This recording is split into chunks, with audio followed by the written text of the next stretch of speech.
Nabi SAW sebaliknya teman-teman melarang kita berdoa mengucapkan kalimat-kalimat yang berbau permohonan atau permintaan, sadar atau tidak sadar, yang buruk.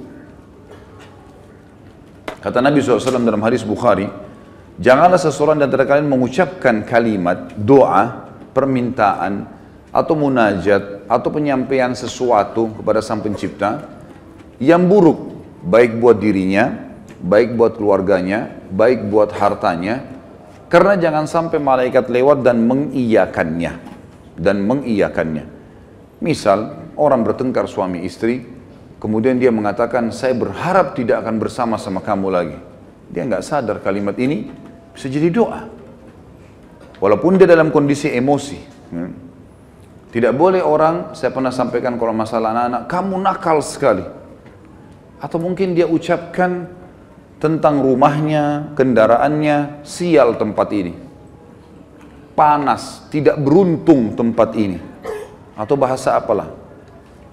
Doa-doa atau kalimat-kalimat yang terlantunkan seperti ini, yang akhirnya sama saja munajat tapi buruk buat dia, buat keluarganya, buat tunggangannya, buat hartanya, namanya laknat. Namanya laknat. Sudah paham makna laknat? Hah? Mana suaranya? Berarti semua ucapan negatif untuk diri, untuk keluarga, untuk harta, namanya laknat. Dan ini hukumnya dosa besar. Tidak boleh melaknat diri sendiri, nggak boleh melaknat keluarga, nggak boleh melaknat harta. Dan laknat saya bilang tadi, masuk di dalamnya semua perkataan yang akhirnya berisi munajat, harapan, permintaan, tapi negatif. Ini nggak boleh. Dan ingat teman-teman, bukan cuma sekedar tidak boleh, Imam Madzhabi masukkan dalam dosa besar. Kita nggak boleh melaknat diri sendiri, nggak boleh melaknat juga orang lain, nggak boleh melaknat harta, nggak boleh melaknat benda, nggak boleh semuanya. Dan kita akan baca nanti ada hadis, ada seekor unta yang dilaknat oleh pemiliknya, maka Nabi SAW suruh penduduk Madinah muslimin meninggalkan unta itu.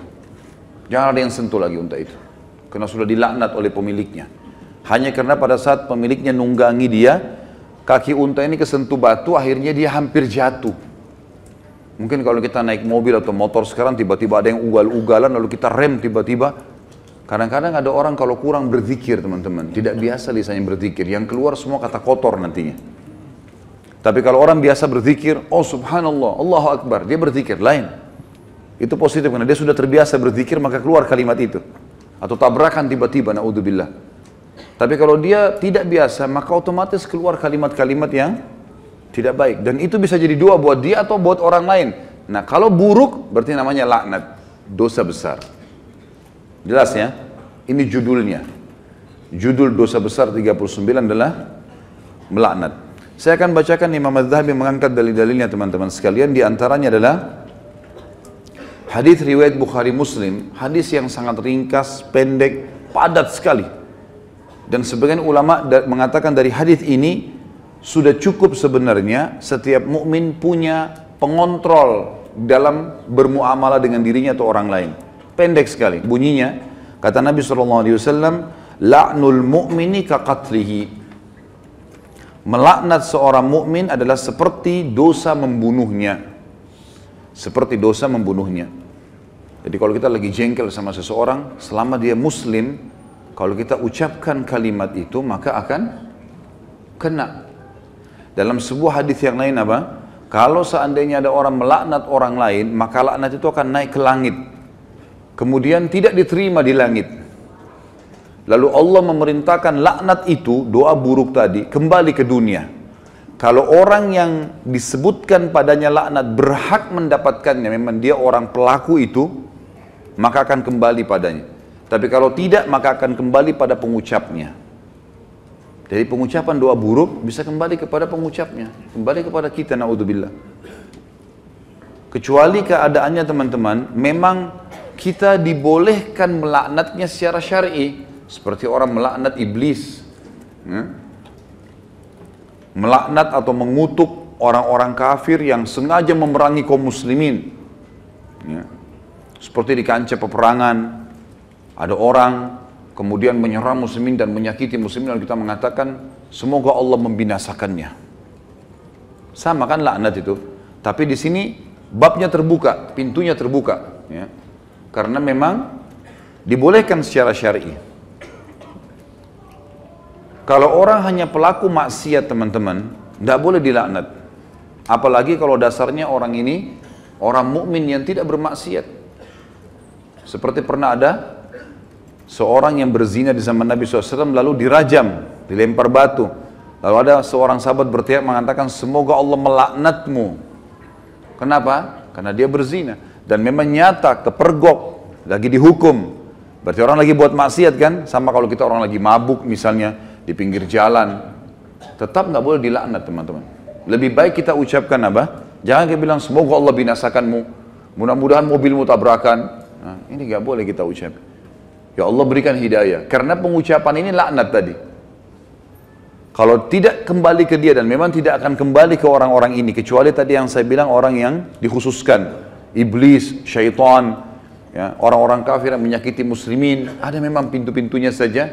Kalau tidak, cuma orang yang bermaksiat dari kaum muslimin tidak boleh. Apalagi dasarnya bukan orang bermaksiat. Para ulama, para da'i, para orang-orang soleh dan solehah, diolok-olok, dicaci maki, ini semua masuk dalam masalah bahasan laknat.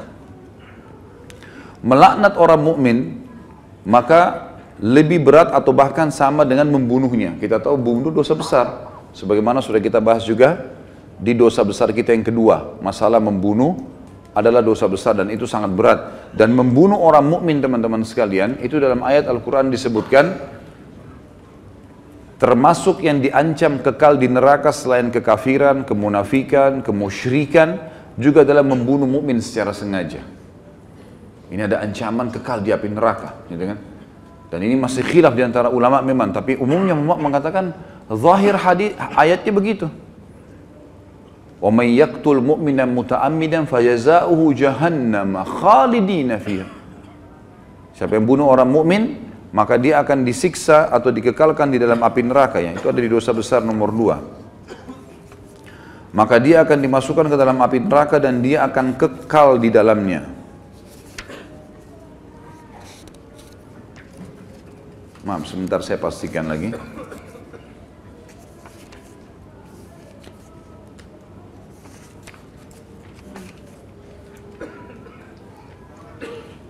Iya. Ayatnya dalam surah An-Nisa ayat 93, A'udzubillahi minasyaitonirrajim, wa may yaqtul mu'minan muta'ammidan fajazaohu jahannamu khalidan fiha wa ghadiballahu 'alaihi wa la'anahu wa 'adda lahu 'adzaban 'azima. Dan saya beristighfar tadi karena saya salah dalam membaca ayat, tapi ini ayat yang benar, An-Nisa 93, yang artinya barang siapa yang membunuh seorang mukmin dengan sengaja, maka balasannya neraka jahanam dan dia kekal di dalamnya. Dan Allah murka kepadanya dan melaknatnya serta menyediakan azab yang besar baginya. Ya. Sementara melaknat orang mukmin sama dengan membunuhnya. Hadis yang kedua, tadi hadis Bukhari Muslim, hadis yang kedua riwayat Imam Bukhari dan juga Imam Muslim menyebutkannya. Kata baginda Nabi SAW, sibabul muslimi fusuqun wa qitaluhu kufur. Mencaci maki seorang muslim adalah suatu kefasikan dan membunuhnya adalah suatu kekafiran. Di sini kalimat mencaci maki seorang muslim adalah sebuah kefasikan, maksudnya adalah caci maki masuk dalam laknat. Caci maki masuk dalam laknat. Misal seseorang punya pegawai, lalu dia mengatakan kamu bodoh. Kalimat bodoh ini, walaupun dia lagi salah, bukan itu sama doa buruk kan? Laknat. Maka bisa kembali ke dia, bisa kembali ke dia, tapi pengucapnya walaupun orang itu layak mendapatkan kalimat bodoh, kembali ke dia kalimat itu, tapi laknat ini bisa kembali menjadi dosa besar bagi pengucapnya. Dan lebih baik jangan diucapkan. Lebih baik jangan diucapkan. Beda kalau kita menghardik perilaku.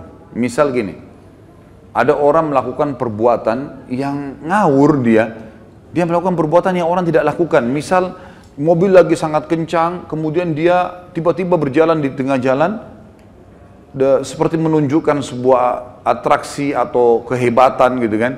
Lalu kita mengatakan perilakunya orang ini gila. perilaku, perbuatannya itu berbeda. Yang dimaksud laknat sini adalah masuk kepada individunya, karena perilakunya memang betul salah, gitu kan? Perilakunya salah. Kalau kamu terus melakukan perbuatan ini, seorang guru bilang sama muridnya, kamu bisa menjadi orang bodoh. Nggak masuk dalam laknat itu. Karena yang sedang dibahas apanya? Perilakunya. Perilaku beda, gitu kan? Kalau kamu terus saja seperti ini, telat datang di kantor, tidak mengerjakan pekerjaan, kamu tidak akan berprestasi. Kata-kata tidak berprestasi, buruk atau tidak? Buruk. Masuk semua dalam globalnya makna laknat, tapi tidak masuk di sini karena dia sedang menilai perbuatan memang yang sedang salah. Beda, gitu kan? Seseorang membersihkan rumah atau masjid masih kotor. Ini kenapa dibiarkan kotor? Kalau begini nanti orang akan menilai kamu buruk. Menilai perbuatanmu buruk. Bukan laknat itu. Jelas ya? Jadi yang kita maksud di sini adalah individunya.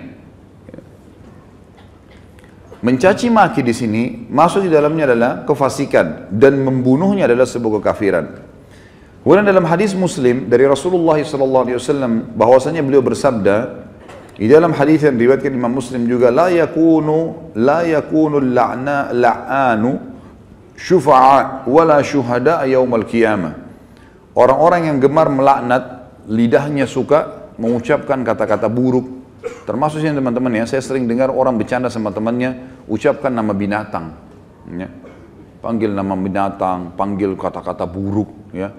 Kadang-kadang kalau ditanya apa itu, oh itu artinya ini, oh itu arti buruk semua. Walaupun dia cuma bercanda sama temannya.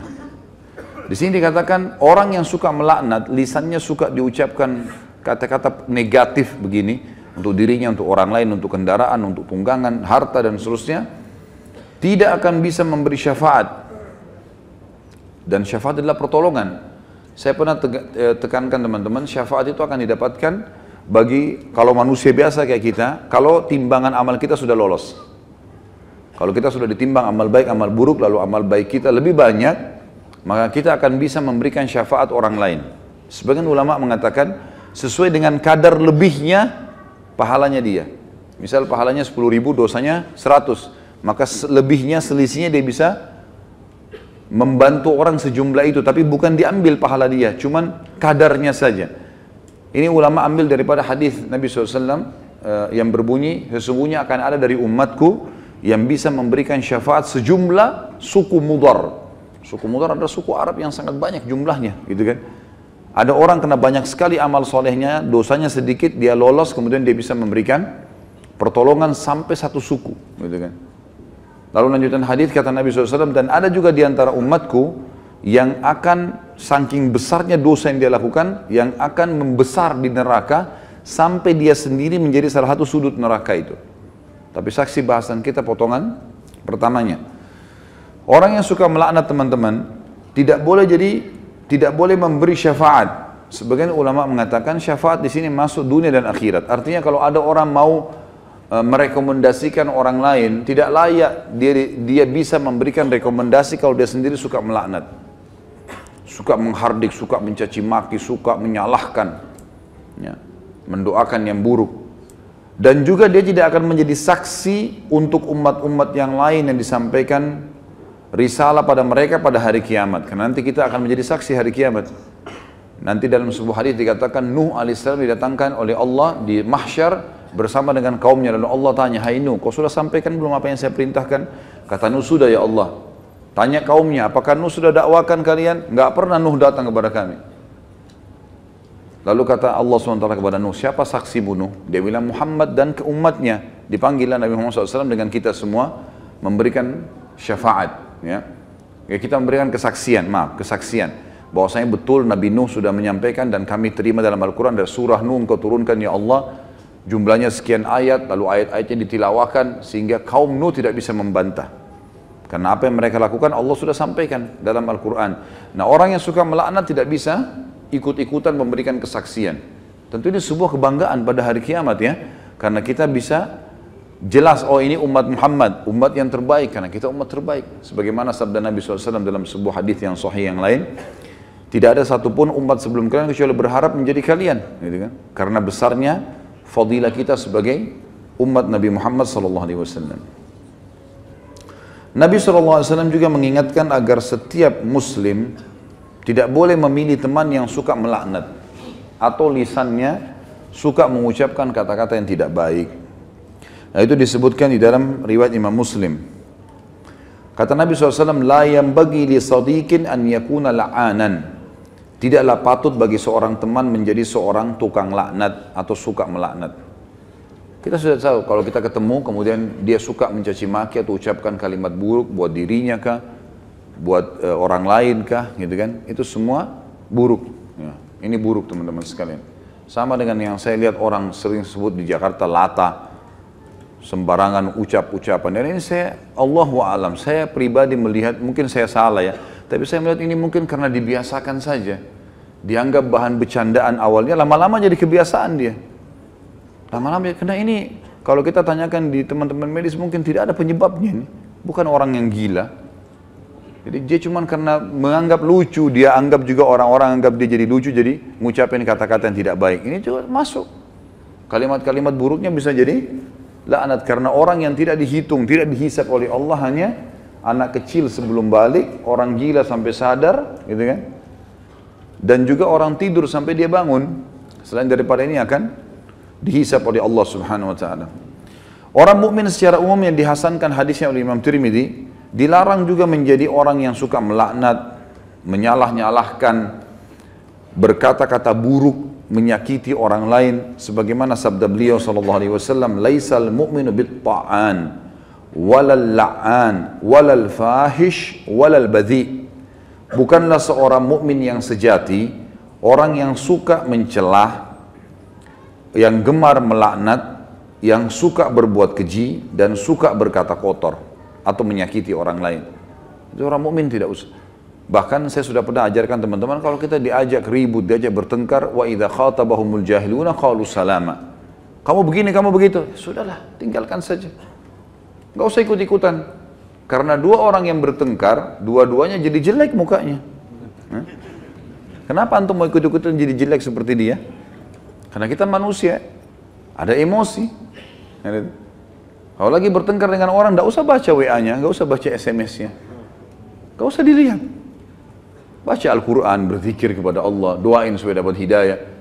Belum lihat, mungkin dia marah. Semoga Allah kasih hidayah. Selesai. Insya Allah Allah kasih kebaikan itu.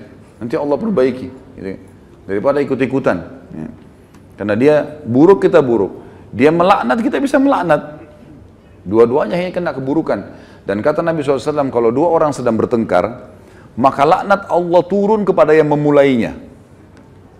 Siapa yang memulai pertengkaran, dia yang dilaknat sama Allah. Jadi kalau laknat dari Allah melalui malaikat adalah diangkat berkah hidupnya. Kalau laknat kita, manusia kita mengucapkan berarti kita berharap keburukan buat diri kita atau orang lain. Kalau dari malaikat, dari Allah itu diangkat berkah hidupnya. Kalau dua orang bertengkar, maka laknat Allah turun kepada orang yang memulainya. Dan yang tidak membalasnya terus didoakan malaikat agar dapat rahmat dan pengampunan sampai dia membalasnya. Kalau dia sudah balas, dua-dua kena laknat. Jadi tinggalkan saja. Kamu begini, kamu begitu ya, ngomong aja, kita jalan saja. Dia yang ngomong. Tulis SMS sampai 1000, tidak usah baca. Tidak usah baca.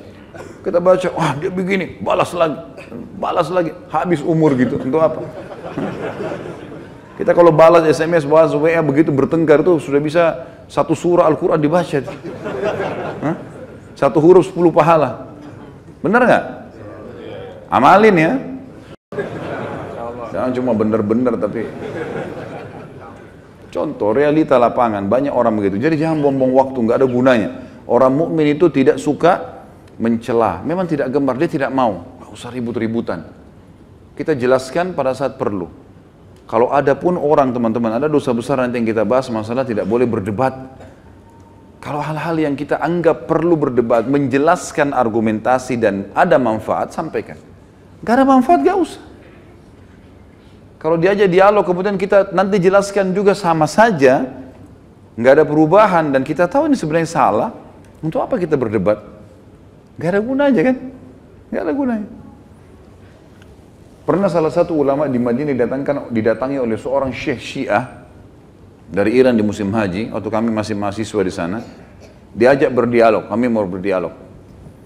Syekhnya angkat Quran, kemudian dia bilang di depan mahasiswa, saya mau berdebat dengan anda, tapi percaya nggak dengan ini? Quran ini, diangkat Quran. Percaya nggak? Quran ini Quran ahli sunnah, 30 juz. Qurannya mereka 49. Kata dia, tidak, saya tidak percaya. Kata Syekh, saya tidak mau berdebat. Lalu rujukannya apa nanti? Nggak ada gunanya. Macam-macam mereka ucapkan, oh penakut, oh begini. Ngomong aja, silakan. Ukir kata-katamu sepanjang mungkin, tidak masalah. Hah? Tulis silakan sampai capek. Malaikat juga catat kan? Dan kalau laknat itu, doa itu tidak layak untuk orang itu, kembali ke siapa? Ke dirinya sendiri. Kamu bodoh, kamu begini. Dia sedang bilang, ya Allah jadikan saya bodoh, ya Allah jadikan saya begini, jadikan saya sial. Na'udzubillah. Hah? Paham ya? Alhamdulillah. Amalkan. Kemudian sabda Nabi SAW juga sama ya teman-temannya. Tidak boleh gemar mencela, tidak boleh gemar melaknat, tidak usah suka berbuat keji. Berbuat keji itu suka iseng, ganggu orang. Itu perbuatan keji. Sengaja pukul, sengaja sembunyiin barangnya orang. Jangan dijadikan bercanda ini teman-teman. Maaf, sengaja buang angin, ganggu temannya. Nah, iya.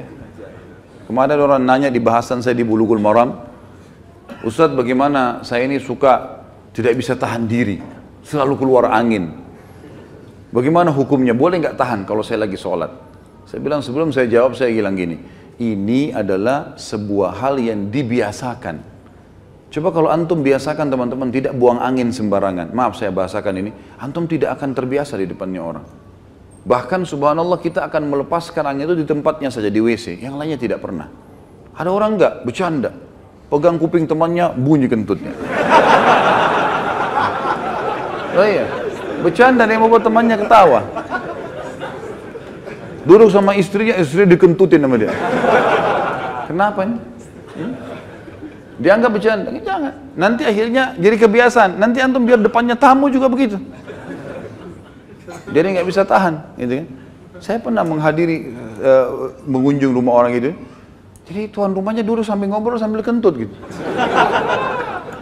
Saya duduk di situ, entah ya, bagi saya sesuatu yang aneh. Kenapa harus ada ini? Kan subhanallah secara fitrah ada hal-hal yang Allah buat kita tidak suka itu. Ya? Tidak suka orang ngupil, orang apalah, muangin angin itu, apalah, itu orang sembunyikan barang-barangnya orang lain. Sebenarnya fitrahnya orang tidak suka. Cuma syaitan kemas seakan-akan itu lucu sehingga dijadikan bahan bercandaan. Jadi ini semua harus diulang, harus diulang. Ini sama dengan istilah tadi dikatakan fahish. Fahish itu suka berbuat keji, iseng. Nabi mengatakan orang mukmin tidak boleh begitu. Dan bazi itu suka berkata kotor. Ya. Kemudian selanjutnya hadis Nabi SAW yang disebutkan di dalam hadis riwayat Abu Daud, dan Abu Daud mensahihkannya hadis ini. Rasulullah SAW bersabda, Innal abda idha la'ana syai'an sa'idatil la'natu ila as-sama'i fatughlaqu abwabus sama'i dunaha thumma tahibtu ila al-ard fatughlaqu abwabuha dunaha thumma ta'khudhu yaminan wa shimalan fa idha lam tajid masagan raja'at ila alladhi lu'ina in kana ahlan lidhalik wa illa raja'at ila qailiha. Sesungguhnya seorang hamba apabila melaknat sesuatu, orang kah, benda mati kah, apa saja, batu kah, pohon kah, hewan kah, apa saja, laknat itu mendaki atau naik ke langit, maka pintu-pintu langit ditutup di hadapannya, karena tidak ada yang boleh naik ke Allah kecuali baik saja. Dalam Al-Quran Allah mengatakan, A'udzubillahi minasyaitonir rajim, ilaihi yas'adul kalimut thayyibu wal amalus salihu yarfa'u. Hanya yang naik ke Allah hanya kalimat baik saja. Jadi yang buruk-buruk Allah sudah tahu buruk, gak usah diangkat ke saya. Allah gak mau terima, ditutupkan semua pintu-pintu langit. Jadi doa yang baik, ucapan yang baik, nasihat, yang santun, yang itu diangkat ke langit. Tapi semua yang buruk tidak ada. Kemudian ditutup pintu-pintu langit di hadapannya, lalu laknat itu kembali ke bumi dan pintu-pintunya pun ditutup di hadapannya. lalu ia mengambil ke arah kanan dan ke arah kiri, dan ketika ia tidak menemukan jalan, maka ia kembali kepada orang yang dilaknat apabila ia memang berhak mendapatkannya. Namun jika tidak, maka ia menimpa orang yang mengatakannya. Juga baginda Nabi SAW menyebutkan dalam hadis riwayat Muslim, Nabi SAW pernah menghukum seorang wanita atau perempuan yang melaknat untanya dengan memerintahkannya untuk melepaskan unta itu. Sudah bukan milik dia lagi, disuruh lepas unta itu. Imran ibn Husain berkata, "Bainama Rasulullah SAW fi ba'di asfarihi wa imra'atun minal ansari ala naqah fadarijat fala'anatha fasami'a dzalika Rasulullah SAW faqala khudhu ma 'alaiha wada'uha fa innaha mal'unah." Ketika suatu kali Rasulullah SAW telah berjalan di suatu perjalanan beliau SAW, seorang wanita dari kaum Ansar untanya terperanjat. Ini yang saya bilang tadi, mungkin kena batu kakinya. Maka perempuan itu tiba-tiba melaknatnya. Tapi tidak disebutkan lafaz apa yang diucapkan ya. Bisa kalimat laknat atau bisa yang lainnya. Dan itu didengar oleh Rasulullah SAW. Maka beliau bersabda, ambillah sesuatu yang ada di atasnya, di atas unta ini, dan biarkan, lepaskan dia, karena ia sudah dilaknat. Ia sudah dilaknat. Bayangkan ya, unta miliknya orang loh ini. Dia laknat untanya sendiri, Nabi suruh turunkan barang-barangnya, orangnya juga turun, untanya lepasin. Karena unta itu sudah dilaknat. Artinya ada doa buruk padanya. Ada doa buruk padanya. Hati-hati teman-teman, ini banyak orang ucapin kata-kata yang tidak sadar. Saya tidak mau punya anak lagi dari kamu. Bahaya tuh. Akhirnya dia berharap istrinya hamil, gak bisa hamil-hamil. Dia lupa kalau dia pernah ucapin laknat itu. Ada solusi teman-teman. Kalau sudah terlanjur pernah diucapkan kalimat-kalimat buruk laknat begini, minta sama Allah petunjuk. Ya Allah, kalau pernah hambamu ini mengucapkan kalimat laknat, doa buruk untuk diri hamba, untuk istri hamba, untuk suami hamba, untuk anak-anak hamba, untuk harta hamba, ingatkan ya Allah, dan ampunilah. Setiap kali kita terlintas, kayaknya saya pernah ucapin kalimat sial deh di mobil. Ya Allah, aku beristighfar dengan kalimat itu. Atau usaha ini, kayaknya usaha ini gak maju-maju deh, misal. Ya Allah, saya beristighfar dengan kalimat itu. Kata ulama, kita boleh beristighfar secara global, semua dosa dimaafkan, atau kalau pas terlintas dosa tertentu, kita fokus minta sama Allah itu. Karena bisa saja Allah memang ingatkan. Mungkin dosa itu bobotnya agak berat, maka butuh istighfar lebih banyak. Maka kita bersihkan dengan cara khusus. Ya, seperti kalau ada noda di mobil atau di pakaian, kita fokus bersihkan dia, sampai dia bersih. Maka itu insya Allah jauh lebih cepat. Ini solusi kalau orang sudah terlanjur mengucapkan. Dan sampai sekarang teman-teman bisa, saya dan anda sekalian, kita semua ini teman-teman sekalian memohon kepada Allah Azza wa Jalla, Allah yang Maha Tinggi Maha Pemurah, untuk mengingatkan kita semua apa yang pernah kita ucapkan. Lalu kalau teringat istighfar, istighfar sampai kita merasa diri kita sudah menyampaikan. Karena ada juga bahasan dalam hadis Nabi SAW. Misal contoh, siapa yang berbuat baik pada kalian maka balaslah yang setimpal. Kalau kalian tidak punya, maka doakanlah orang itu sampai kalian merasa dalam hati nurani sudah membalasnya. Berarti sebagian ulama berijtihad mengambil dari hadis ini, orang kalau mau bersyukur kepada Allah, dia ucapkan jangan cuma satu kali alhamdulillah, dia terus alhamdulillah, alhamdulillah, alhamdulillah, sampai dia terasa memang ada kepuasan hati, atau mendoakan orang lain, atau beristighfar dari dosa-dosanya. Nggak cukup dengan satu kali astagfirullah wa atubu ilaih. Mungkin dosa kita butuh 1000 kali istighfar, kita nggak tahu, gitu kan? Maka harusnya kita terus sampai merasa hati ini tenang, gitu kan? Agar kendala-kendala atau hambatan-hambatan ini diangkat oleh Sang Pencipta Allah Subhanahu wa taala. Ini juga bisa teman-teman jadikan sebagai bahan untuk muhasabah ya. Kalau mobil sering rusak, rumah sering bermasalah, sering bocor, sering bertengkar suami istri, apalah masalah-masalah, coba ingat-ingat, mungkin ada kalimat-kalimat yang kita pernah salah ucapkan. Ya Allah, aku beristighfar di setiap kalimat yang aku pernah ucapkan yang berbau laknat. Semoga engkau ingatkan ya Allah, aku bertobat, pandulah aku agar bisa membersihkannya. Allah lebih tahu bagaimana nanti kita melakukan pembersihan itu. Kemudian hadis yang lain, masih lanjutan sebenarnya, hadis Imran bin Husain, hadis tadi ini, Imran bin Husain radhiyallahu anhu, qala Imran, faka'anni anzuru ilaiha al-ana tamshi fin nasi ma ya'ridu laha ahad. Imran bin Husain mengatakan, aku lalu melihat unta itu tadi yang Nabi SAW yang sudah dilaknat, Nabi suruh lepaskan saja, jalan di tengah-tengah orang dan tidak ada seorang pun yang memperdulikannya. Artinya karena orang sudah tahu Rasulullah suruh tinggalkan karena imannya orang pada itu sangat luar biasa, maka mereka pun akhirnya meninggalkan unta itu. Sampai seperti itu teman-teman sekalian. Ini banyak sekali orang ya, maaf saya sering dengar ya, saya pernah orang kalau sedikit bocor ban mobilnya sial, selalu kalimat sial ini biasa sekali diucapkan, sial, sial. Ya, laknat itu loh, kalimat buruk gitu kan. Hanya betul-betul mobilnya jadi sial. Ya, tidak beruntung lah, apalah kalimat-kalimat yang sudah saya berikan contoh-contoh tadi. Kemudian hadis terakhir dalam bab kita ini adalah hadis yang diriwayatkan Abu Daud dalam Kitabul Adab dan Imam Ahmad juga sebutkan dalam musnadnya. Sebenarnya hadis ini menjelaskan kepada kita bahwasanya riba itu dosa besar. Tapi riba yang paling berat, artinya makna hadis ini di atas dosa riba ada, yaitu sengaja mencampuri, maksudnya di sini mendoakan buruk, mempermalukan, menghina saudara muslim. Kata Nabi SAW, dari Abu Hurairah bahwasanya Nabi SAW bersabda, Inna arbar riba istitalatul mar'i fi irdi akhihi muslim. Sesungguhnya riba yang paling kejam adalah celaan seseorang terhadap kehormatan saudaranya yang muslim. Terhadap saudaranya yang muslim. Baik teman-teman, mungkin ada di antara kita yang berkata, Ustaz dari tadi dalil-dalil ini berhubungan dengan masalah melaknat orang muslim. Apakah boleh kalau begitu seseorang muslim melaknat orang kafir? Ini butuh rincian. Kalau yang kita laknat perilaku kekufurannya, ya, Allah melaknat kekafiran misal, maka itu perilaku, tadi saya bilang tidak masuk dalam laknat. Tapi kalau individu butuh rincian. Kalau memang dia orang yang layak kena laknat, tadi saya bilang musuh di medan perang sengaja mengganggu muslimin, atau ada orang yang memang jahat mengatur strategi-strategi yang buruk bagi kaum muslimin, maka ini boleh dilaknat secara individu karena terbuka pintunya tadi.